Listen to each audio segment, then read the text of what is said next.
মানুষ দুই ধরনের অস্ত্রের আঘাতে আঘাতপ্রাপ্ত হন। বিষয়টা হচ্ছে, আমরা স্বাভাবিকভাবে দেখে থাকি মানুষ অন্য মানুষকে যখন আক্রমণ করে তখন সে তার কোনো হাতিয়ার ব্যবহার করে। এখানে দুই ধরনের অস্ত্র মানুষ ব্যবহার করে। একটি হচ্ছে তার দেহের মধ্যে আঘাত করার জন্য সে অন্য একটি কিছুকে নিয়ে ওই মানুষটাকে আঘাত করে। এটি হচ্ছে বাহ্যিক অস্ত্র, যা প্রকাশিত, মানুষ দেখতে পায়। আরেকটি অস্ত্র হচ্ছে এর থেকেও খুব ভয়ঙ্কর, যে অস্ত্র দিয়ে মানুষ প্রতিনিয়ত প্রতি মুহূর্তে মানুষকে আঘাত করে বেড়াচ্ছেন, এবং সেই আঘাতটা ওই দেহের আঘাতের চাইতেও অনেকটাই বেশি আঘাতপ্রাপ্ত হন যাকে আঘাত করা হয়। এখন এই অস্ত্রটা কি? এই অস্ত্রটা হচ্ছে মানুষের মুখ, মানে মানুষের মুখের ভাষা। মানুষ তার মুখের ভাষা দিয়ে অন্য মানুষকে আঘাত করেন, এবং সেই আঘাতটা এমন পর্যায়ে চলে যায় যা মানুষ সইতে পারে না। আবার অনেক মানুষ আছেন, এই আঘাতটা প্রতিঘাত করার জন্য তিনি আবার আঘাত করেন।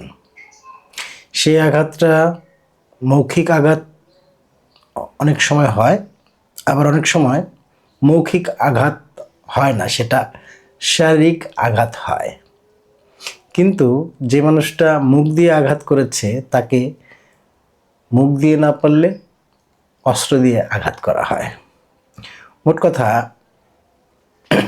আমরা মানুষ যারা আছি, আমরা চেষ্টা করি যে একজন মানুষকে মুখে আঘাত করার জন্য।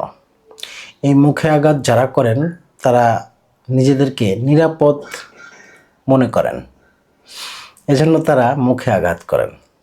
কোনো কিছু করতে না পারলে তিনি মুখ দিয়ে কয়েকটি শব্দ উচ্চারণ করেন, যে শব্দগুলো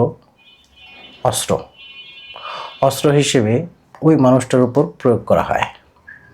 মানে অস্ত্রের আঘাত যেরকম তাকে ব্যথা দেয়, ঠিক ওই মানুষটার মুখের কথাগুলো শুনেও ওই মানুষটায় ব্যথা পায়, যন্ত্রণা পায়। এটা হচ্ছে মানুষের বৈশিষ্ট্য। অথচ যারা চিন্তাশীল মানুষ, যারা চিন্তা ভাবনা করে কথা বলে, তারা এই অস্ত্রের আঘাতটা কম করার চেষ্টা করে। কারণ তারা জানেন যে এই মুখের আঘাতের যে অস্ত্রটা আছে এটা খুব ভয়ঙ্কর এবং যন্ত্রণাদায়ক, যা তিনি কোনো ওষুধ খেয়ে প্রতিরোধ করতে পারেন না।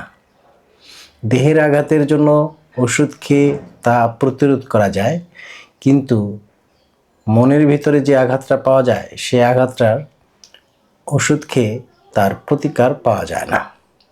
অতএব যারা কথা বলেন, অবশ্যই আমাদের প্রত্যেকের উচিত অন্য মানুষকে মৌখিক আঘাত থেকে নিজেকে কন্ট্রোল করা।